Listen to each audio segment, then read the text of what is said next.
আসসালামু আলাইকুম। কেমন আছো সবাই?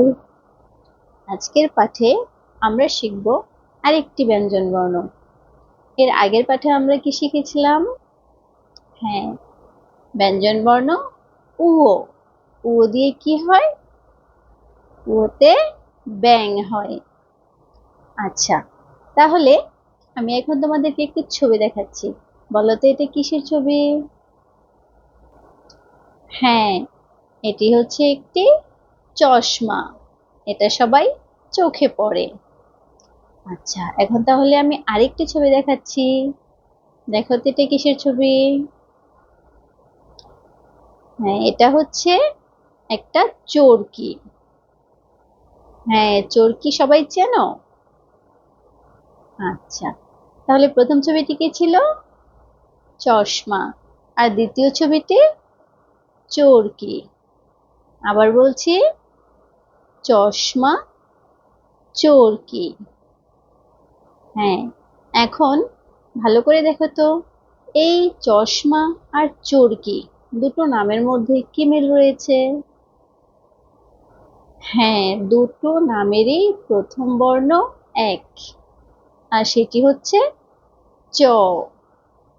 এই চ হচ্ছে আরেকটি ব্যঞ্জন বর্ণ, এটার নাম হচ্ছে চ।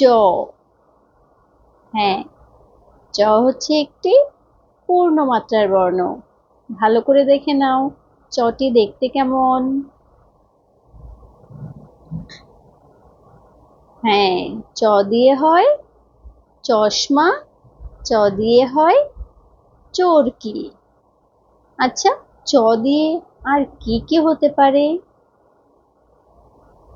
চ দিয়ে হয় চক। হ্যাঁ, চ দিয়ে হয় চোখ। চ দিয়ে কিন্তু চাও হয়।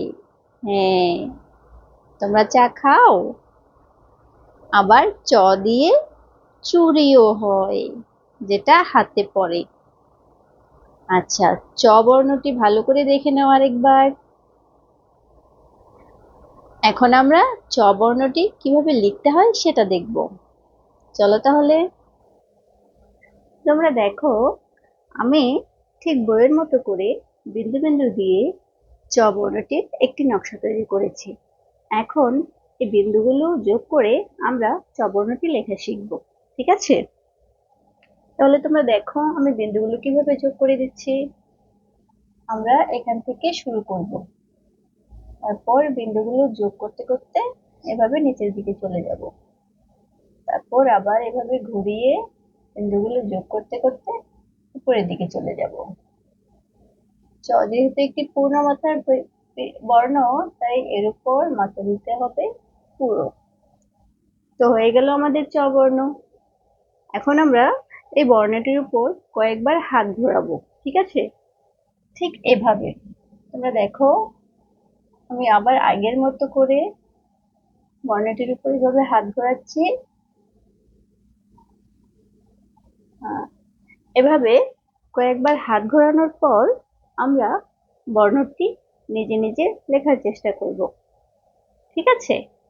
আজ তাহলে এই পর্যন্তই।